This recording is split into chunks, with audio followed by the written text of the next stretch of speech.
શિવાજીની માં જીજાબાઈ નોનપણમાં શિવાજીને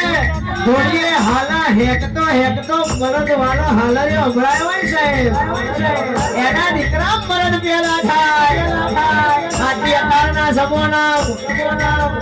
છોકરોને શેક આવડ ઘોડિયાથી હેઠો પડી જાય એટલે એની માથે બેટા હોઈ જા બિની આઈ એવાના ઘેર રોણા કે મરદ પેદા ના થાય સાહેબ મરદની મરદોનગી ચારો પર ખાય એ તો 1000 લાકડીઓ 100 તલવાર ઉડતી હોય એક ફોન કરોડ માતાજી કરતો આવે એનું નામ મરદ હોય બાકી એકચ્યુઅલીમાં બોમ ના પડે છે એવા ભાઈઓના કે ઘેર હોઈ જાવ સાહેબ હા પાસે ખીચડીઓ ખાઈને ઘેર હોઈ રહેવાનું તમારે બજારમાં નીકળવાની કોઈ જરૂર